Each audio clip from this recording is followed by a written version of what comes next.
John Brown, the man known to history as John Brown, left his mark as one of the most powerfully influential figures in the 19th century American struggle against slavery. Born in 1800 in Torrington, Connecticut, he grew up in a deeply religious family and early on developed the belief that slavery was a sin that had to be wiped out. Unlike many activists of his time who limited themselves to words or politics, Brown chose direct action, taking part in the conflicts in Kansas during the Bleeding Kansas period in the 1850s, where he became a symbol of the anti-slavery movement through force. The high point of his life was the raid on the Federal Armory at Harper's Ferry in October of 1859, a bold plan aimed at sparking a slave rebellion across the South. Though it failed, the action forced the entire nation to pay attention and compelled society to confront the moral question of slavery. For many in the North, Brown became a symbol of courage and sacrifice, a man willing to put his own life in danger for a cause greater than himself, and his actions helped increase the tensions that led to the American Civil War, the conflict that reshaped the future of the nation. However, behind the image of a man steadfast in his ideals was a life full of loss and pain. Brown experienced a series of business failures, from a tannery to land speculation projects, which left him in long-term debt and forced his family to move repeatedly under conditions of hardship. He lost his first wife, Deonte Lusk, in 1832, leaving several young children who needed care, and although he remarried Mary Ann Day, family life remained overshadowed by instability and pressure. As the father of 20 children, Brown both loved his family and drew them into dangerous paths, as many of his sons directly participated in the conflicts and even lost their lives, especially in the Harper's Ferry event, where he had to witness the death of his own son right before his eyes. The combination of intense religious faith and personal failures made him increasingly extreme, believing that he had been entrusted by God with a mission that no one else dared to carry out. When he stepped up to the gallows on the 2nd of December 1859 in Charlestown, Virginia, he carried not only his ideals, but also the heavy burden of a life full of sorrow, a life shaped by loss, poverty, and unshakable belief. If you want to explore the contradictory and dramatic journey of John Brown, a man who forced the entire nation to confront its own conscience, please hit subscribe to the channel so you don't miss the next parts. Thank you for watching, and we will continue the story right after this. Born on the 9th of May 1800 in Torrington, Connecticut, John Brown grew up in a Calvinist Protestant family, where faith was not only a personal belief but also the moral framework that governed all of life. His father, Owen Brown, was a strong and consistent opponent of slavery, viewing the ownership of human beings as property as a direct offense against God's will. In the early years of the 19th century, when slavery was still widely accepted in many states, Owen Brown chose to stand on the opposing side, not only with words but with concrete actions, participating in aiding runaway slaves through secret networks that later became known as the Underground Railroad. The Brown family home was therefore not just a place to live, but also a stop for people seeking freedom, where the young boy John was early exposed to stories of oppression and the desire to break free from chains. In 1805, the family moved to the Ohio frontier, an area that was still sparsely populated and not tightly controlled by legal institutions at the time. Life there demanded high self-reliance and discipline, and at the same time created an environment where personal moral standards were often placed higher than official laws. It was in this context that John Brown not only learned how to work, endure, and survive, but also deeply absorbed his father's views on right and wrong. Owen Brown did not accept compromise with evil, and he passed on to his son the belief that if something was wrong before God, then no legal system could ever legitimize it. The family's Bible readings were not merely religious rituals, but also lessons in moral responsibility, about how people must act to protect justice. One of the most profoundly influential memories from John Brown's childhood was when he witnessed a young black slave boy being brutally beaten by his owner. This event not only shocked him emotionally but also etched itself deeply in his mind as a living proof of the injustice he had been taught to oppose. While many others might have seen it as a normal part of the social order of the time, Brown saw in it a sin that could not be justified. This experience, combined with his father's teachings, helped form a belief system in which the violence of slavery was not something that could be tolerated or gradually reformed, but something that had to be completely eliminated. In his teenage years, Brown did not receive a classical education like many of his contemporaries from the upper class. He learned basic knowledge while accumulating experience through labor and observation. However, the lack of formal education did not mean a lack of intellectual direction. On the contrary, Brown developed a practical, direct mindset, tightly linked to action. He was not drawn into complex theoretical debates about politics or economics, but focused on basic moral questions. What is right? What is wrong? And what a person must do when faced with wrong. The Brown family maintained strict discipline, where every member was expected to adhere to high moral standards. This created a stable environment of values, but at the same time placed great pressure on John to live up to what he believed was God's will. As he grew up, he not only inherited his father's anti-slavery views, but also developed them into a more deeply personal conviction, in which the responsibility to act could not be postponed or handed over to others. In the context of early 19th century America, where many still accepted the existence of slavery as part of the economic and social order, Brown began to form a different stance, one not based on compromise or step-by-step reform, but on the belief that justice must be carried out immediately, even if that meant standing outside the law. Moving into the 1820s, having left his teenage years and begun building his own life, John Brown entered a period that he hoped would bring stability, but in reality became a long chain of failures. He tried his hand at various trades in the context of the rapidly expanding American economy toward the West, where opportunity always went hand in hand with risk. Brown worked as a tanner, a job requiring craft skills and perseverance, while also engaging in livestock trading and land speculation, fields that were booming at the time. However, despite being hardworking and determined, he continually faced difficulties in maintaining profits and controlling finances. Unstable investment decisions, combined with market fluctuations, meant that his business activities did not yield the expected results. In 1820, Brown married Deanta Lusk, a woman who shared his religious beliefs and was willing to share the hardships of life with him.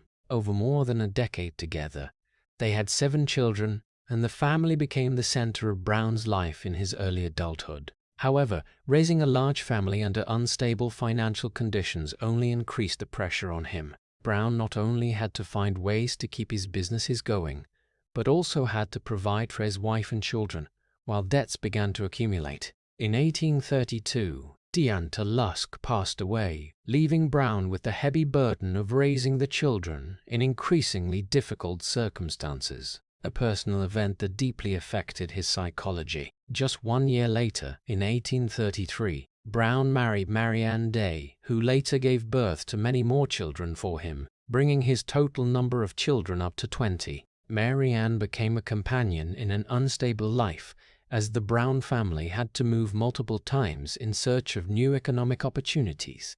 Throughout the 1830s, Brown continued to pursue various business projects, including expanding his tanning operations in Pennsylvania, but these efforts still did not bring long-term stability. Poor financial management, along with increasingly large loans, left him in a state of serious debt. The successive failures not only affected his material life, but also strongly impacted how Brown viewed the society around him.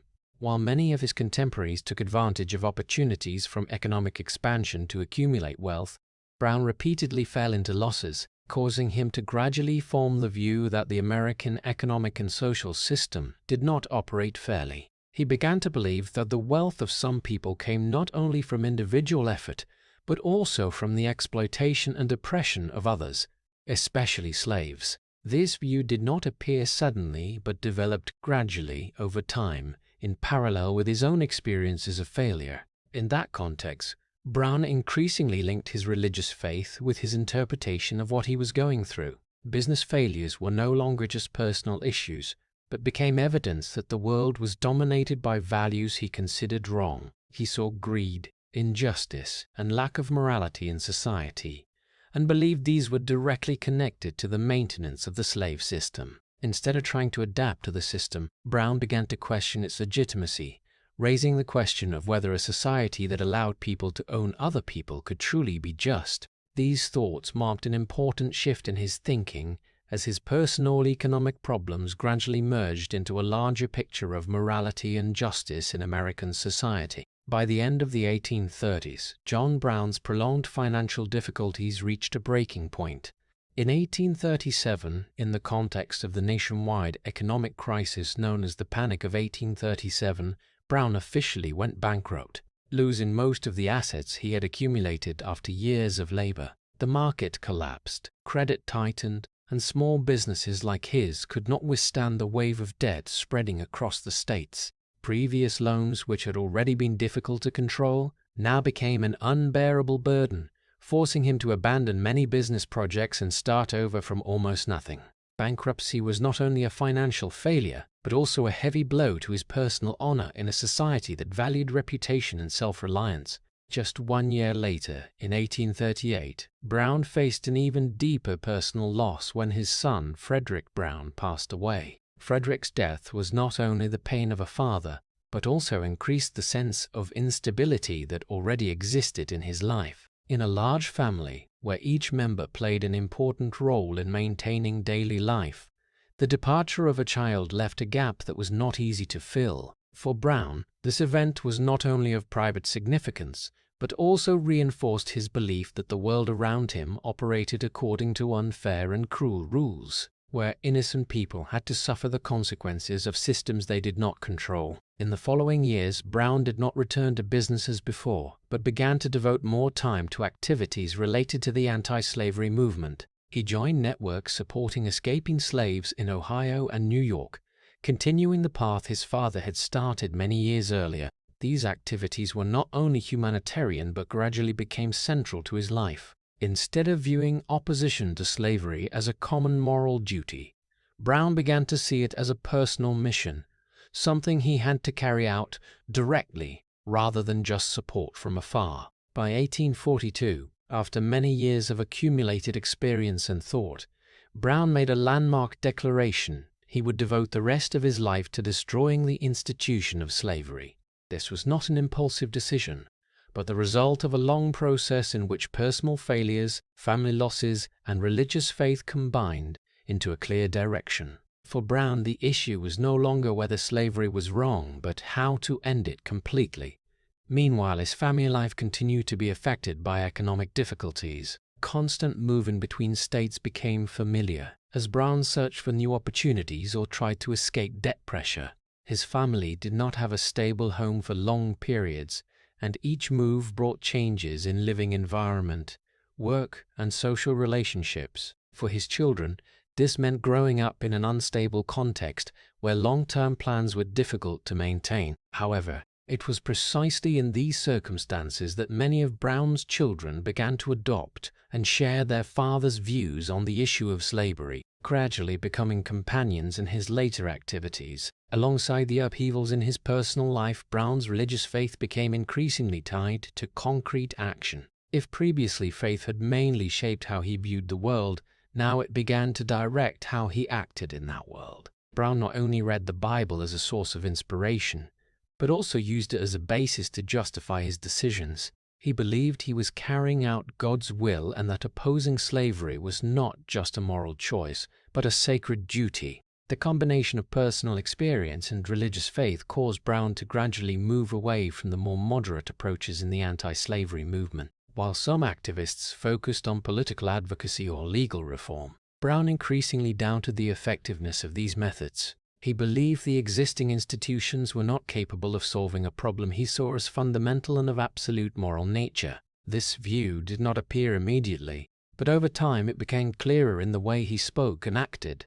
The business failures, family losses, and observations of the surrounding society had together shaped a man who no longer sought adaptation, but began to head toward change at any cost. In the time John Brown's beliefs increasingly turned into action, his family gradually became an inseparable part of that path. With a total of 20 children from 2 marriages, Brown was not only a father in the traditional sense, but also a spiritual leader in a large family, where religious and moral values were passed down strictly. Many of his children, growing up in such an environment, not only accepted but also directly participated in the anti-slavery activities their father pursued. Names like Owen Brown Jr., Watson Brown, and Oliver Brown gradually became tied to his campaigns, not as observers but as companions ready to face the risks. However, behind the image of a family united in ideals was a much harsher reality.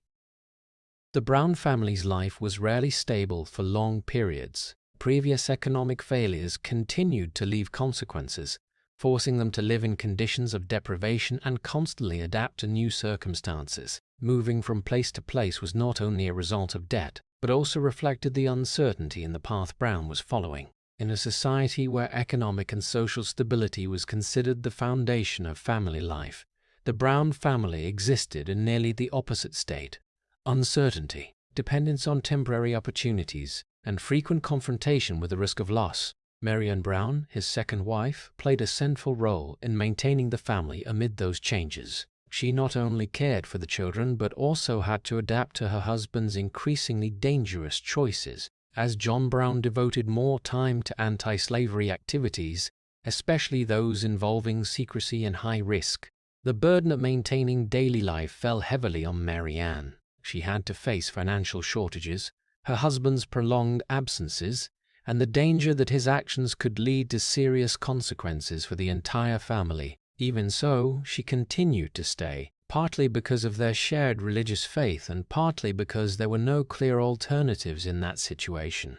At the same time, the Brown family gradually became a link in the larger network of the anti-slavery movement. Their home, like Owen Brown's time before, was not just a residence but also a transit point that supported slaves seeking to escape. Brown's children participated in these activities at various levels, from providing food and hiding runaways to directly joining more organized actions. This made the boundary between family life and political activity almost disappear. What happened within the family was no longer just private matters, but became part of the larger struggle taking place across the country. The involvement of his sons in increasingly dangerous activities also created new pressures within the family. For Brown, his children following his path was confirmation that he was doing the right thing. But for others in the family, especially Mary Ann, it meant facing the risk of inevitable loss. When the sons left home to join the conflicts, each departure carried the possibility they might not return. Family relationships, already tested by poverty and instability, now continued to face pressure from life and death choices.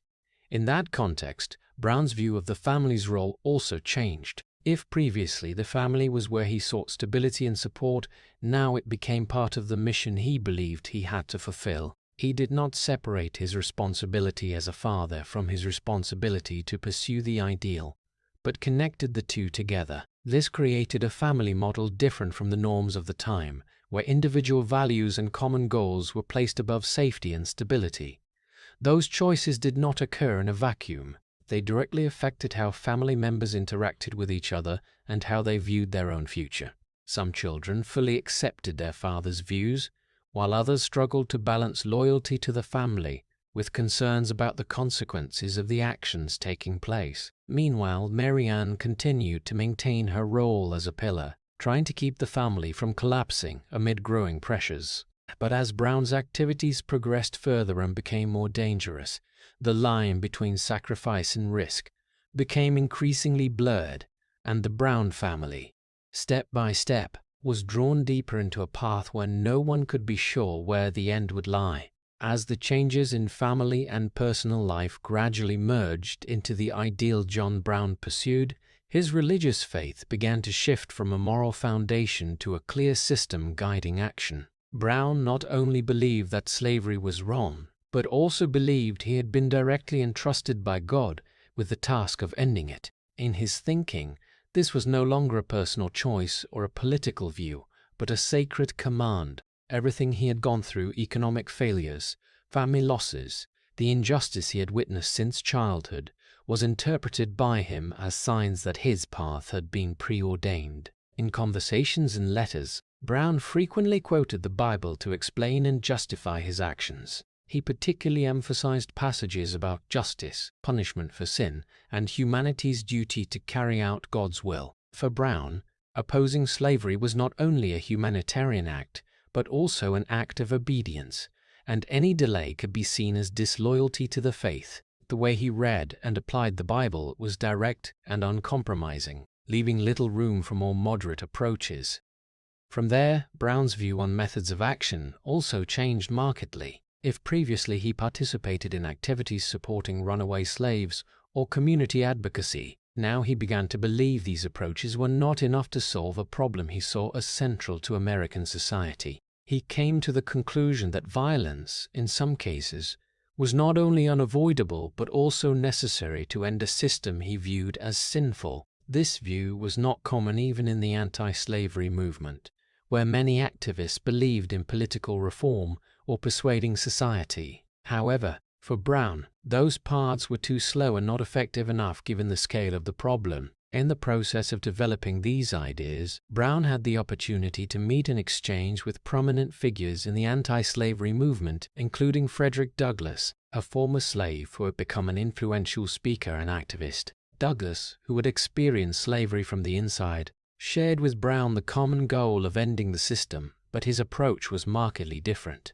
Douglass believed in the power of words, the press, and political pressure to create change. When the two discussed the possibility of using violence, Douglass was cautious and did not agree with expanding armed conflict, believing it could lead to uncontrollable consequences. Despite differences in method, Douglass still held a certain level of respect for Brown, especially for his steadfastness and willingness to sacrifice. In turn, Brown saw Douglass as an important ally, but did not change his own view on the necessity of direct action. Their exchanges reflected the diversity in the anti-slavery movement of that period, where different strategies coexisted, sometimes complementing and sometimes conflicting. While continuing to build relationships and seek support, Brown began shifting from small-scale actions to planning a larger campaign. He studied the terrain, learned about armories and strategic locations, and sought ways to mobilize the necessary resources for an attack that could create widespread impact. Discussions no longer revolved only around helping individuals escape, but focused on creating an event that could trigger a chain reaction across the entire southern region.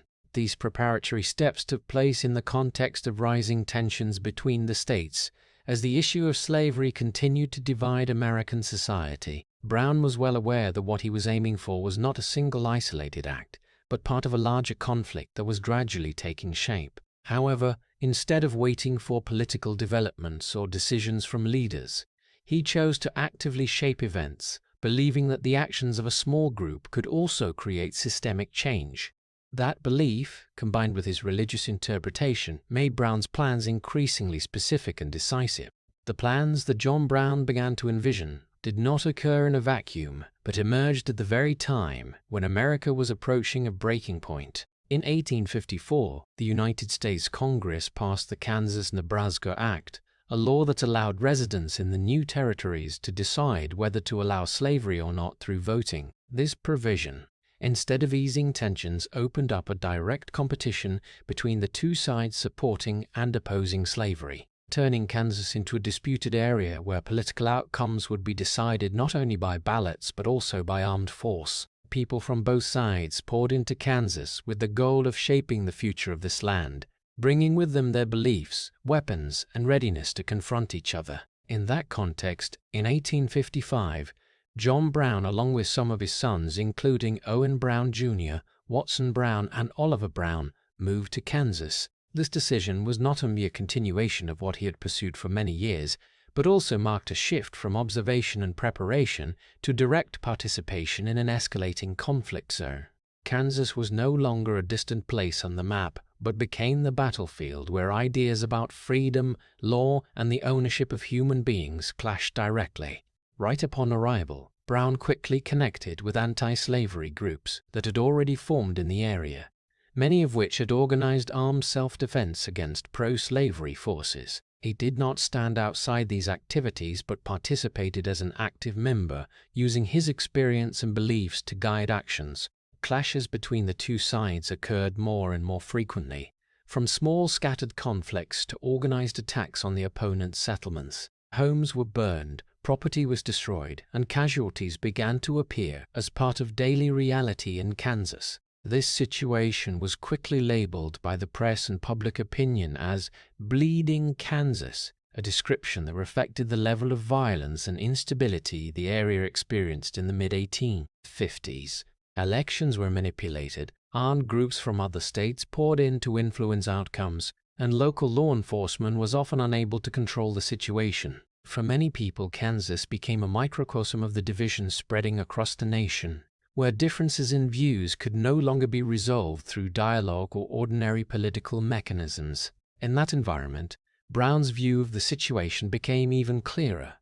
What he witnessed in Kansas reinforced his belief that armed conflict was not just a possibility, but something inevitable. For him, the events taking place were not exceptions but inevitable manifestations of a system and internal contradiction. If slavery continued to exist, then violence would continue to occur, and attempts to avoid or delay it would only prolong the situation. The presence of his sons beside him in this situation also held special meaning. They were not only family members but also direct participants in the activities in the area, sharing the same environment and facing similar risks. This added a personal dimension to what was happening, as decisions affected not only Brown himself but also those closest to him. While some other families tried to leave the area to avoid violence, the Brown family stayed and continued to participate, accepting the possible consequences. Alongside participating in on-site activities, Brown began thinking further about the next steps. The clashes in Kansas, though serious,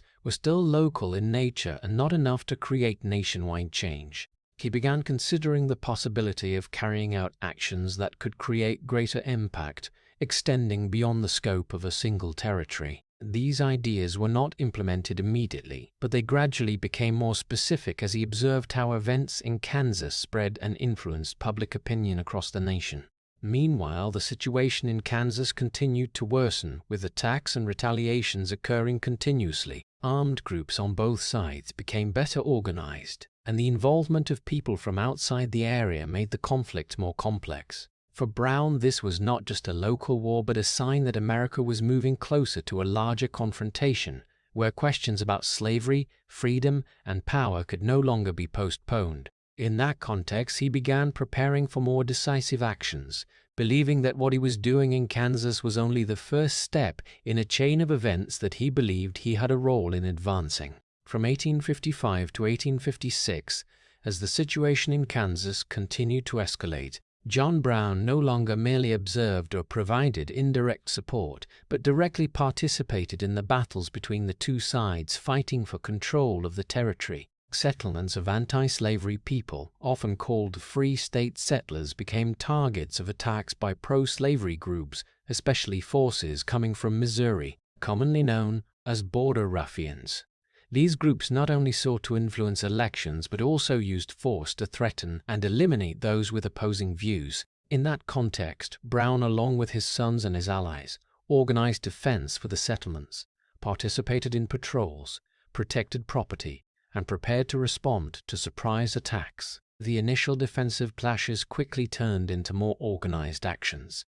Brown did not only react to threats, but began proactively seeking out and confronting armed pro-slavery groups. He took part in planning movements, assigning tasks, and selecting targets in the engagements, using his knowledge of the terrain and practical experience to increase the effectiveness of his group. In many cases, the confrontations took place at night or in remote areas where government control was almost non-existent. This made the line between military action and spontaneous violence difficult to distinguish, as each side considered its own actions justified while viewing the opponent as a threat that needed to be eliminated. In the process, Brown gradually became well known in the area, not only for his active participation, but also for the leadership role he assumed. He had no official military rank or recognition from any government, but in practice many people saw him as a commander in the anti-slavery activities in Kansas. His decisiveness, personal discipline, and strong belief helped him gain trust from like-minded people,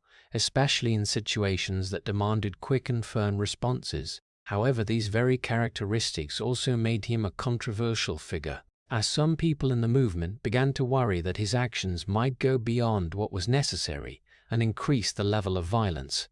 Meanwhile, violence in Kansas showed no signs of decreasing, but instead grew in scale and intensity. Incidents of arson, ambushes, and killings occurred more frequently, with the number of deaths rising month by month. Settlements were abandoned.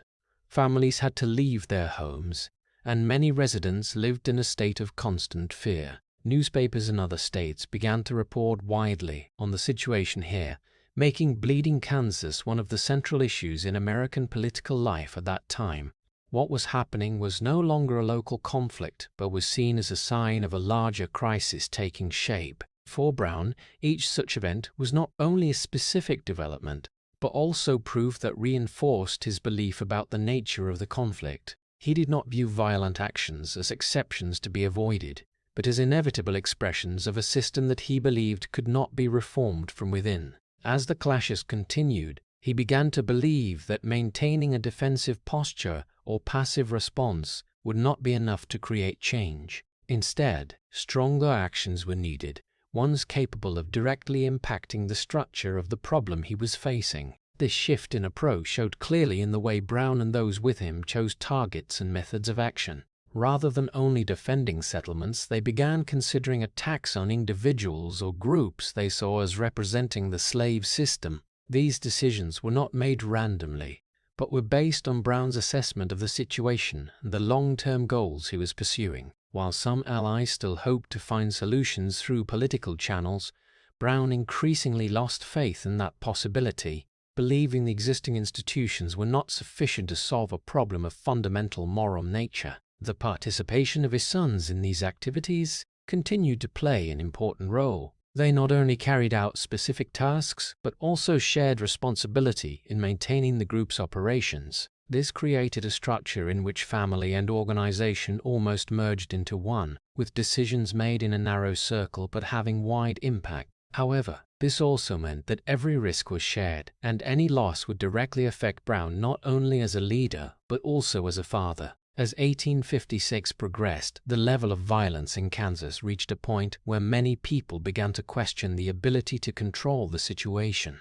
Efforts from the federal government to stabilize the area often did not bring long-term results, and each intervention only created a temporary lull before conflict erupted again.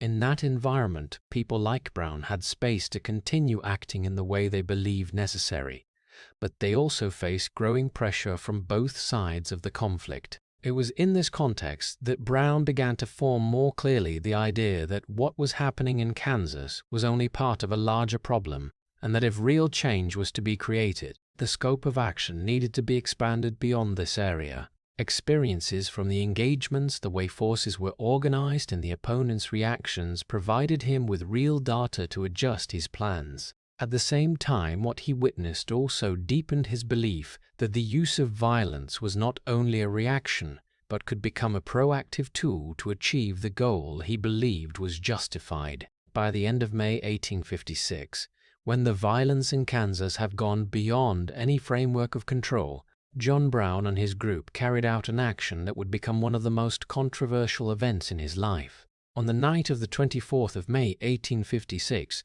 in the Pottawatomie Creek area of Kansas, Brown led a small group, including his sons and close supporters, in an attack on those he identified as supporters of slavery. The area had already seen much tension and conflict, and Brown believed the actions from the opposing side were directly threatening the anti-slavery people in the region. In the darkness of night, Brown's group moved between settlements, approaching each house with purpose. They did not target random individuals but chose those they considered representatives of pro-slavery forces.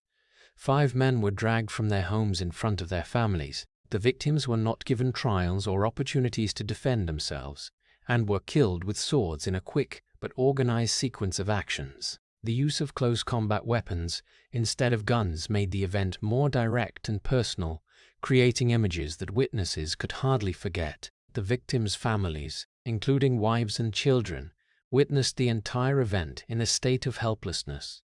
Screams, panic, and fear spread through the area as news began to circulate that very night. For the survivors, this was not only an attack, but also a warning that the conflict had entered a new stage where previous limits were no longer respected. The event at Pottawatomie Creek quickly spread beyond the local area and became national news. Newspapers in both the North and the South reported on the incident, each side with its own interpretation. For some in the North, Brown's action was seen as a response to previous violence from the pro-slavery side, an effort to protect the community and create deterrence. However, even among anti-slavery people, many expressed concern that using violence in this way could weaken the moral legitimacy of the movement. In the South, the reaction was more unified in condemning the action. Leaders and the press saw it as proof that the anti-slavery movement was no longer limited to words or politics, but had shifted to direct violence against those who supported the current system. This event was used to strengthen the argument that southern states needed to prepare for similar threats, contributing to increased defensive sentiment and suspicion toward the northern states. In that context, Brown himself showed no regret for what had happened. He did not deny his role in the event, nor did he try to justify it in a way that downplayed the seriousness of the action. Instead, he viewed it as part of the struggle he believed was necessary. For Brown, those killed were not innocent victims but people who participated in or supported a system he considered sinful. This perspective reflected a marked change in how he defined the boundary between right and wrong, as his personal moral standards no longer aligned with broader legal or social norms. The event at Pottawatomie Creek also had a direct impact on how other anti-slavery groups viewed Brown. Some continued to support him, seeing it as a necessary action in a context with no other choices. Others began to keep their distance, fearing that such actions could increase the level of violence and make the situation even harder to control. This created divisions within the movement itself, as strategies and methods were weighed more seriously. For Brown and those with him, the consequences of the event lay not only in the external reaction, but also in the changes in how they operated. After that night, movement became more cautious, meetings were organized more secretly, and the risk of being pursued or retaliated against was always present. Pro-slavery forces in the area intensified their activities, seeking to locate and stop groups like Brown's. Every next step had to take into account the possibility of direct confrontation, as both sides prepared for the following conflicts. What happened at Pottawatomie Creek was not just an isolated event but became a milestone in the chain of escalating violence in Kansas. It marked the shift from clashes of a reactive nature to purposeful actions targeting specific individuals. For Brown, this was not the end of a process, but a step on the path he had chosen, a path where each subsequent action seemed increasingly difficult to separate from what had happened before. After the event at Pottawatomie Creek, John Brown's name was no longer limited to the scope of Kansas, but quickly spread nationwide, accompanied by deeply contrasting evaluations. For some people, especially those who had witnessed or been directly affected by the violence of the pro-slavery side, Brown's action was seen as a necessary response in a context where there was no effective protection from the law. However, for many others, even within the anti-slavery movement, this event raised questions about the limits of action and the legitimacy of using targeted violence. Newspapers, political forums, and public debates began to mention Brown as a figure representing the extremist trend, making his image both celebrated and criticized. At the same time, pro-slavery forces in Kansas and neighboring areas began hunting for Brown and those with him. He was seen as a direct threat to the security of pro-slavery communities, and eliminating or capturing him became the goal of many armed groups. This forced Brown to move constantly, avoiding areas at risk of being surrounded and limiting contact with people who were not completely trustworthy. His life shifted from a semi-public state to nearly secret, where every movement decision had to weigh the possibility of being discovered. Despite facing increasing pressure, Brown did not withdraw from activities in Kansas. He continued to participate in clashes, supporting anti-slavery groups in defending settlements and responding to attacks from the opposing side. However, his approach became increasingly proactive, with consideration of actions that could create greater impact instead of only reacting to specific situations. Experiences from previous engagements were used by him to adjust tactics, choosing more suitable timing and locations for his activities. Meanwhile, Brown's relationship with other anti-slavery activists began to become more complicated. Those who supported moderate methods, including speakers, journalists, and politicians, grew increasingly cautious about publicly associating with him. They worried that violent actions could weaken political advocacy efforts and give pro-slavery forces an excuse to strengthen their arguments. Even those who had once shared goals with Brown had to reconsider their positions, seeking to maintain a certain distance without completely abandoning the common ideal. Some individuals continued to maintain contact with Brown, but the exchanges often took place in limited and more secretive scopes. Discussions revolved not only around the anti-slavery goal but also focused on assessing risks and the effectiveness of different methods. In that context, Brown became increasingly less dependent on external consensus, instead relying more on his own assessment and personal belief. This increased the gap between him and moderate allies, while strengthening his position among those willing to accept a higher level of risk. This isolation was not only social but also strategic. As official or semi-official support channels became limited, Brown had to seek other resources to maintain operations. He began focusing on building a larger-scale plan that did not depend on widespread support, but on a small group of highly committed individuals. Ideas about an action that could create nationwide change gradually became more specific as he analyzed what had happened in Kansas and identified elements that could be applied on a larger scale. In the process, Brown spent time studying potential targets, including locations with strategic and symbolic significance. He considered the possibility of accessing weapons, the surrounding terrain, and possible reactions from the authorities. These factors were no longer abstract thoughts but were incorporated into specific plans with clear preparatory steps. At the same time, he continued to seek support from individuals with the same views, even if their number was not large, but enough to form an organized action group. While Kansas continued to be the site of conflicts, Brown gradually shifted his focus outside this area. He no longer viewed Kansas as the endpoint of the struggle, but as a place that provided experience and lessons for the next steps. What he witnessed, from the way armed groups organized, how conflict spread, to the reaction of public opinion, was used by him to adjust his vision. For Brown, the events that had occurred were not signs to stop, but proof that the path he had chosen, though controversial, still led to the changes he believed were necessary. In the years from 1858 to 1859, when the experiences in Kansas had shaped John Brown's view of the nature of the conflict, he began shifting from local actions to building a nationwide scale plan.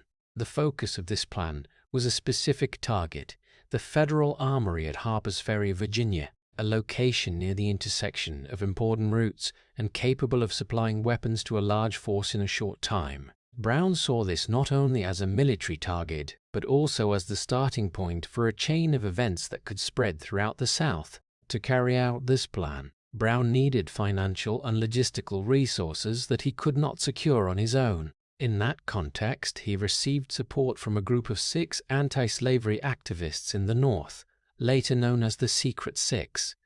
These individuals, including figures such as Gerrit Smith, Thomas Wentworth Higginson, and Samuel Gridley Howe, did not directly participate in armed activities, but provided money, equipment, and logistical support to Brown. Their involvement reflected a complex reality in the anti-slavery movement, where some individuals were willing to support decisive actions they did not carry out directly. However, even within this group, the level of understanding and agreement about Brown's entire plan was not entirely uniform. Alongside seeking funding, Brown began assembling forces for the campaign. His group ultimately included about 21 people, among them many sons such as Watson Brown and Oliver Brown, along with some supporters from various backgrounds, including free black people. This group was not a regular military unit, but a gathering of individuals sharing belief in the goal Brown proposed. They received basic training, became familiar with weapons, and were briefed on the overall plan, though not all knew every detail. Brown's plan did not stop at seizing the armory. His larger goal was to use those weapons to equip slaves in the area, triggering an uprising that could spread along the Appalachian Mountains. He believed the mountainous forest terrain would allow small groups to move flexibly, avoid pursuit by government forces, and gradually expand the scope of control. In Brown's vision, this uprising did not necessarily have to win immediately, but could develop over time, creating continuous pressure on the slave system and forcing it to collapse. During the preparation process, Brown continued to exchange with Frederick Douglass, whom he had known from previous years. Douglass, with his experience and influence, was viewed by Brown as an important ally, not only intellectually but also in his ability to attract widespread support. However, when Brown presented the plan to attack Harper's Ferry, Douglass expressed clear opposition. He argued that attacking a protected federal facility would lead to serious consequences and that the chance of success was very low. Douglass warned that this action could result in Brown and those with him being destroyed without achieving the desired goal. The exchange between the two reflected a deep difference in approach, even though they shared the same overall goal. Douglass believed in building widespread support and changing the system from within, while Brown increasingly believed that only direct action could create real change. After consideration, Douglass decided not to participate, choosing to keep his distance from a plan he considered too dangerous. This decision did not change Brown's direction, but only further reinforced his belief that he had to continue on his path, even without support from important allies. In the final months before the action, Brown perfected the details of the plan, from assigning roles to each member to determining the timing of the attack. He chose to act at night to take advantage of the element of surprise, while hoping that the opponent's initial response would be slower under conditions of limited information. Group members were required to maintain absolute secrecy, limit contact with the outside, and prepare mentally for a mission they knew might have no way back. Despite facing many warnings and doubts, Brown still decided to proceed with the plan. For him, delay was not an option, as each passing day meant the continuation of the slave system. What he had gone through from Kansas to debates with like-minded people did not diminish his determination, but instead made him believe that this action was the necessary next step. As his group prepared to move to Harper's Ferry, every element had been put in place, and the event that Brown believed could change the direction of America began to shift from plan to reality. On the night of the 16th of October, 1859, after many months of preparation, John Brown, along with his group of about 21 people, carried out the attack on the Federal Armory at Harper's Ferry, Virginia. They moved in the darkness, cut communication lines, and quickly took control of several key positions in the area, including the bridge, warehouses, and structures related to the armory. In the first hours, Brown's plan seemed to go according to schedule. His forces seized weapons, took some hostages, including people of status in the area, and established temporary control over this small town. Brown believed his action would create a strong enough signal to trigger a slave uprising in the area, especially on nearby plantations. He expected that when news of the armory being seized and weapons being distributed spread, the slaves would quickly join his forces, forming a movement that would spread along the roads and surrounding mountains. However, that did not happen. Although a small number of slaves were freed and had contact with Brown's group, no large-scale uprising occurred. This silence completely changed the situation Brown had calculated, as his forces did not receive the reinforcements he considered key to success. Meanwhile, news of the attack quickly spread beyond Harper's Ferry. Local militia forces began to gather and advance on the town, surrounding the area Brown was controlling. These people, familiar with the terrain and motivated to protect their community, quickly established siege positions and cut off Brown's group's escape routes. Scattered clashes began to occur, with both sides suffering casualties. In that context, Brown still tried to maintain control of the situation, keeping hostages as a way to negotiate and buy time, hoping that the support he was waiting for would appear. However, as time passed without significant change, Brown's forces gradually fell into a passive position. The number of his men was not enough to maintain control against an increasingly tightening encirclement, and resources also began to run out. The people held in the town became the center of a tense situation, as both sides were well aware that any wrong move could lead to serious consequences. By the 18th of October, 1859, the federal government dispatched forces to the scene under the command of Robert E. Lee, who was then an officer in the United States Army. Lee brought with him a unit of Marines, better trained and equipped than the local militia. After assessing the situation, Lee issued an ultimatum demanding Brown's surrender, but received no response in the direction of acceptance. The decision was made to attack and end the confrontation by force. The attack took place quickly and decisively. Lee's forces broke down the door of the building where Brown and the remaining men were holding out, entered inside, and quickly took control of the situation. In the process, many members of Brown's group were killed or wounded. Two of his sons, Watson Brown and Oliver Brown, were among those who died in the clash, a direct and personal loss for him, right at the decisive moment of the plan. Brown himself was wounded but survived and was captured on the spot.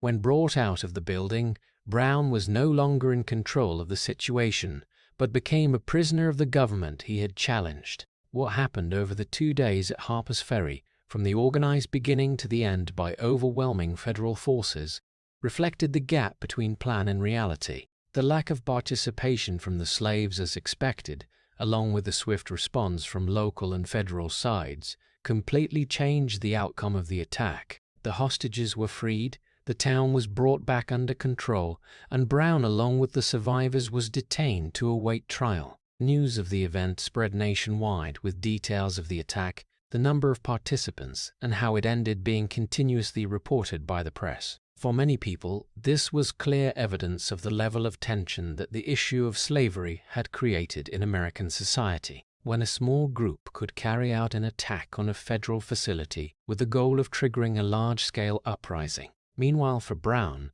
what happened at Harper's Ferry was not only the end of a plan, but also the point where every element in his life belief, experience, and decision converged in a single event. When detained and preparing to face trial, he carried not only the consequences of the action, but also the entire system of beliefs that had led him there. After being captured at Harper's Ferry, John Brown was taken to Charlestown, Virginia, to face a trial that took place in October and early November of 1859.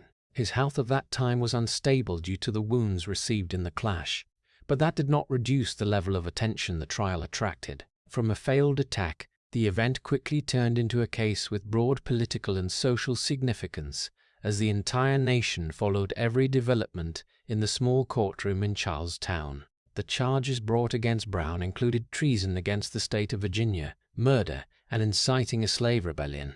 These were serious charges, reflecting how the authorities viewed his action, not just as a single attack, but as a direct threat to social and legal order. The trial proceeded quickly by the standards of the time, with a jury selected locally, and evidence presented based on what had occurred at Harper's Ferry. Witnesses, including those taken hostage and members of the forces involved in the suppression, provided testimony about the course of the attack. During the trial, Brown did not deny his role. Instead of trying to lessen his responsibility, he chose to confront the charges directly and present his views before the court. He was not a professional lawyer, but what he said was consistent with the beliefs he had expressed throughout his life. Brown affirmed that his goal was not to cause senseless chaos, but to free those who were being oppressed.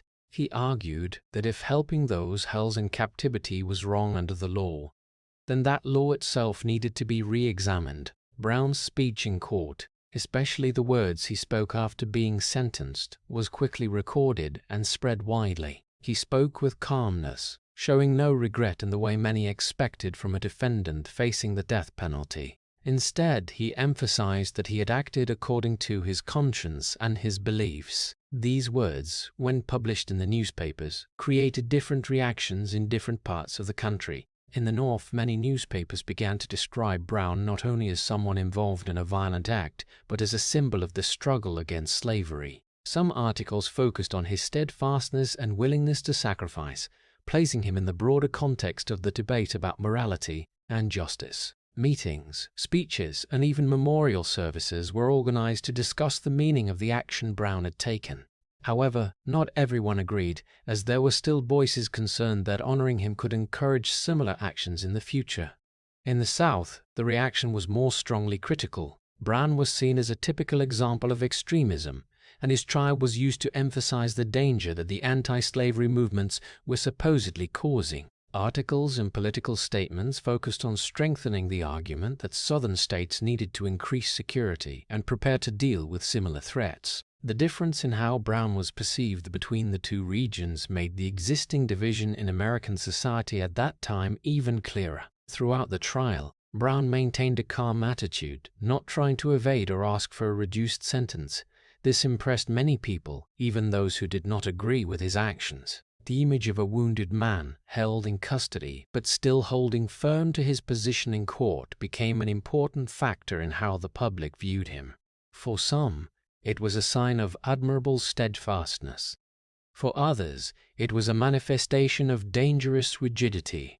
In the end, after reviewing the evidence and testimonies, the jury declared Brown guilty on all charges. The sentence handed down was death by hanging.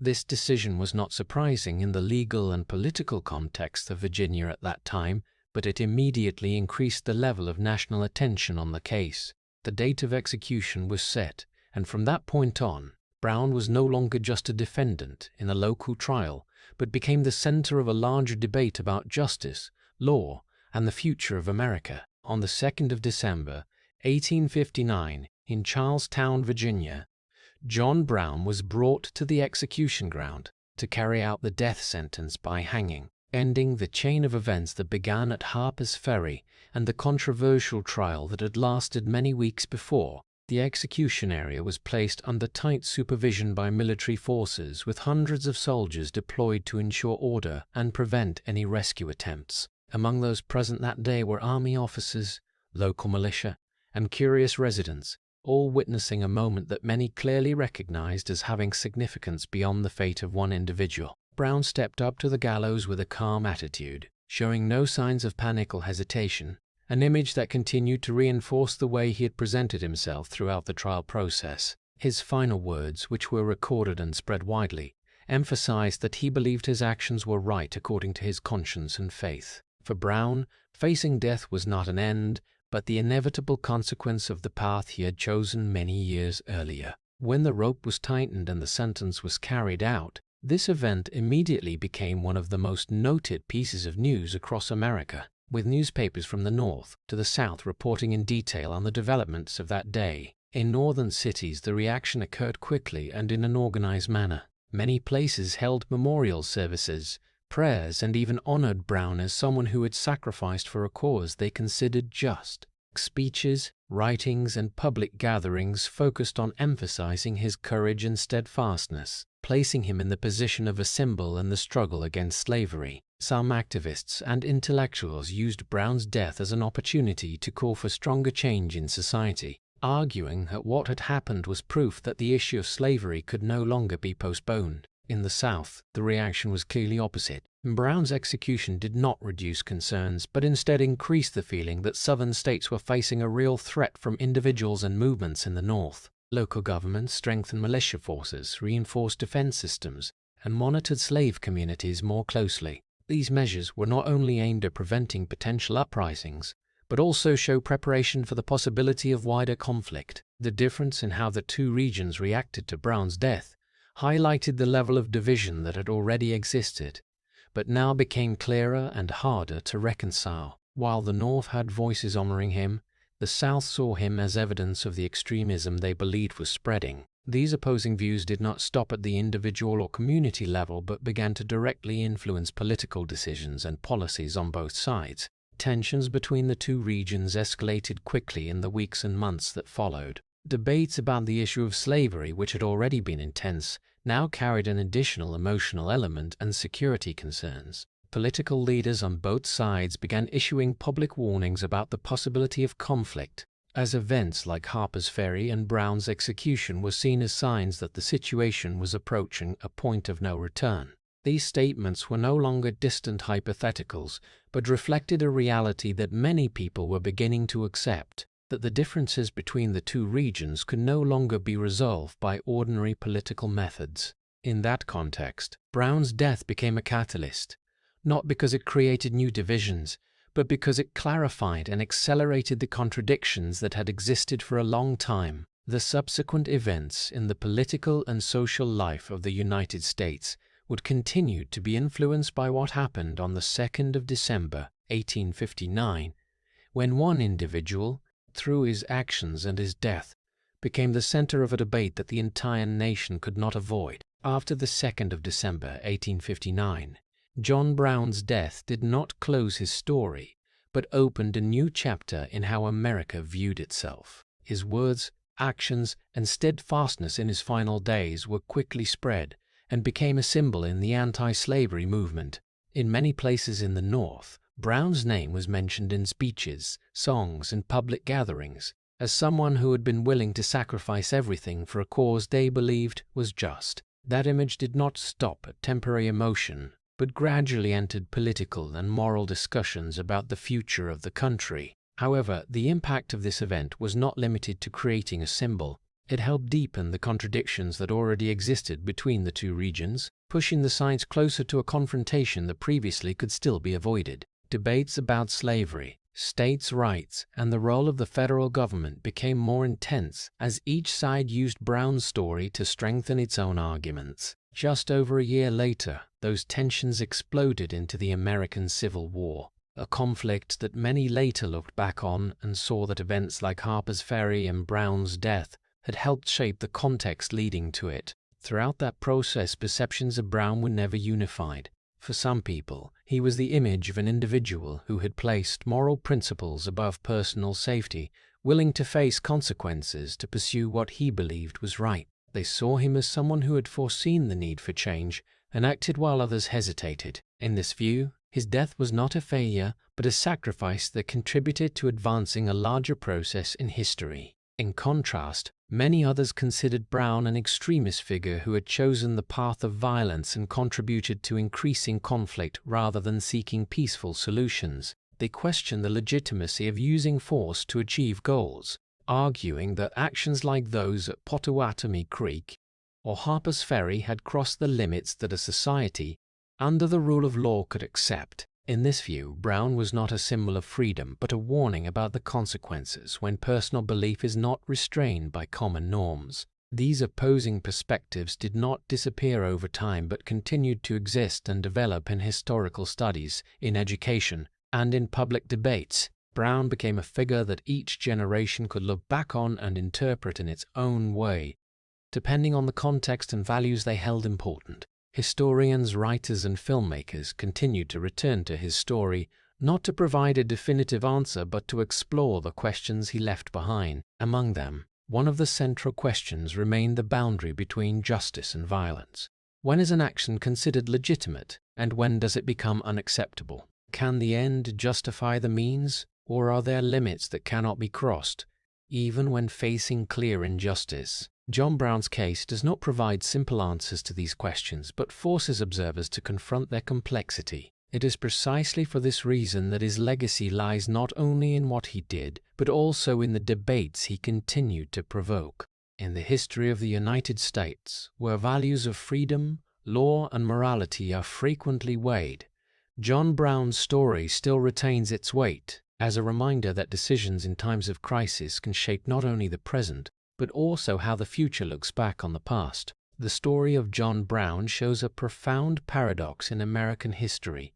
One man could be both a symbol of justice and a source of violence. When looking back at the specific details from his childhood, witnessing a slave boy being beaten, to the successive economic failures and the death of his son Frederick, then the climax of the night of the 24th of May, 1856, at Pottawatomie Creek, and the Harper's Ferry attack in 1859, it can be seen that Brown's moral belief did not form in a single moment, but accumulated through personal experiences and the social environment. However, it was precisely his belief that he had been entrusted by God with a mission and his willingness to use violence to carry it out that pushed him beyond the boundaries that a society under the rule of law tried to maintain. For the American people today, the lesson does not lie in simply praising or condemning Brown, but in understanding that strong belief must come with responsibility and limits. In a democratic society where major issues from inequality to political conflict still exist,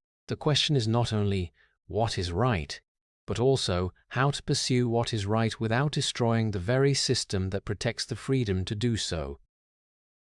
Brown contributed to deepening the divisions that led to the American Civil War, and that serves as a reminder that extreme actions, even when stemming from ideals, can create consequences beyond control. In modern life, when facing injustice, people need to balance the courage to act with clear-headedness, to change society in a sustainable way, rather than pushing it to the brink of conflict. If you want to continue exploring controversial historical stories like John Brown and understand more deeply the moments that shaped America, please subscribe to the channel so you don't miss the next videos. Thank you for watching, and see you in the next journey, where we continue to ask questions about history, justice, and the choices that changed an entire nation.